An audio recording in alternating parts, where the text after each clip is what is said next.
Bayangkan, ada seekor hewan yang mukanya imut, bulunya merah kecoklatan, dan gerakannya pelan. Tapi, dia bukan panda dan juga bukan rakun.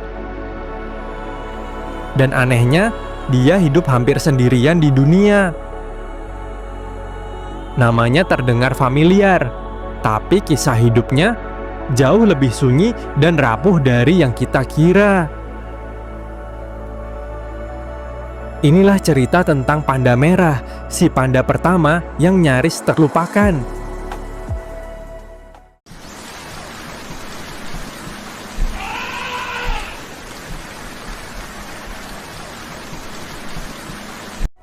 Panda merah dikenal dengan nama ilmiah Ailurus fulgens, yang artinya kurang lebih kucing bercahaya. Meski namanya panda, ia tidak berkerabat dekat dengan panda raksasa. Habitat alaminya berada di hutan pegunungan, wilayah yang sejuk, lembab, dan dipenuhi bambu. Panda merah hidup di kawasan Himalaya, mulai dari Nepal, Bhutan, India bagian utara, hingga Tiongkok bagian selatan, dan Myanmar.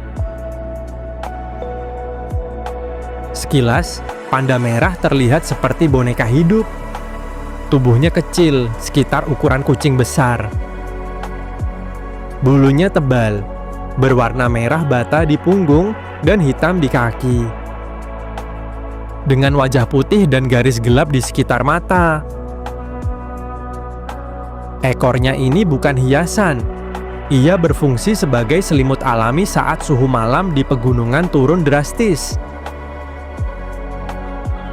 Panda merah adalah pemanjat ulung. Cakarnya tajam dan pergelangan kakinya bisa berputar ke dalam. Itu membuatnya bisa turun dari pohon dengan kepala lebih dulu, sesuatu yang jarang bisa dilakukan oleh mamalia lain. Perilakunya, dia itu pendiam, soliter, dan aktif saat pagi dan senja.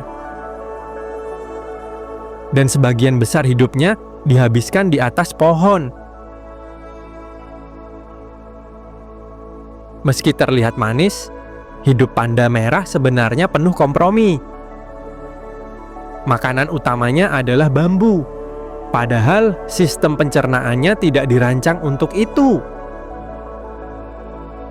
Tubuhnya karnivora, giginya tajam dan ususnya itu pendek. Tapi dia memilih bambu, karena memang itu yang tersedia. Akibatnya, panda merah harus makan berjam-jam setiap hari, hanya untuk memenuhi kebutuhan energinya.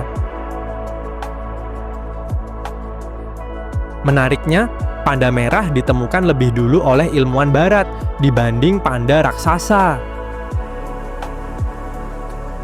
Pada abad ke-19, ilmuwan Eropa mencatat panda merah sebagai hewan eksotis dari Himalaya. Nama panda sendiri berasal dari bahasa lokal Nepal yang merujuk pada pemakan bambu. Secara genetika, panda merah sempat membingungkan para ilmuwan. Ia pernah diklasifikasikan sebagai rakun, lalu beruang, dan kucing besar.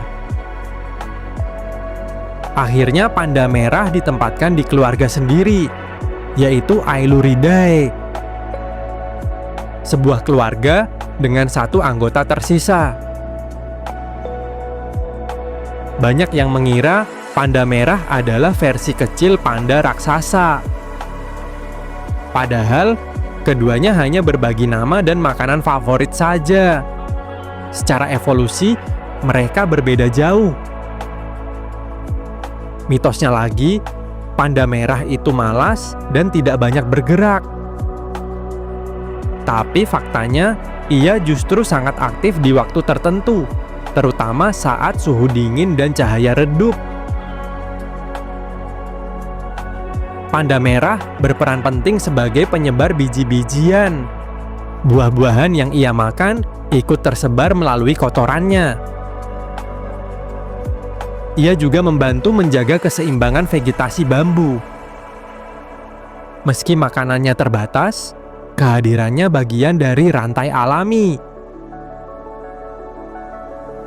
Panda merah juga sering dianggap indikator kesehatan hutan. Jika panda merah menghilang, itu tanda hutan pegunungan sedang bermasalah. Dan jika hutan rusak, bukan hanya panda merah saja yang terdampak. Saat ini, panda merah berstatus terancam punah.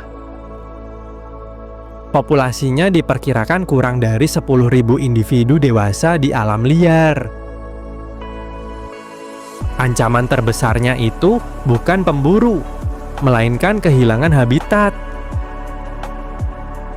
Panda merah itu sulit berpindah dan juga sulit beradaptasi dengan cepat. Beberapa negara telah menjalankan program konservasi dan penangkaran. Namun, tanpa hutan yang utuh, usaha itu tidak akan cukup. Panda merah bukan hewan yang paling kuat dan bukan juga yang tercepat.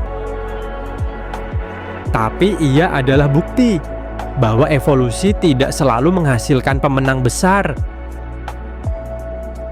Kadang yang tersisa hanyalah makhluk kecil, sunyi, dan bertahan sebisanya. Dan keberadaannya hari ini bergantung pada keputusan manusia. Pernah lihat panda merah sebelumnya? Menurut kamu, apakah hewan imut seperti ini layak mendapat lebih banyak perhatian? Tulis di kolom komentar ya. Dan hewan apa lagi yang harus kita bahas selanjutnya? Tulis juga di komentar ya. Jangan lupa like, subscribe, dan nyalakan loncengnya biar gak ketinggalan konten seru lainnya.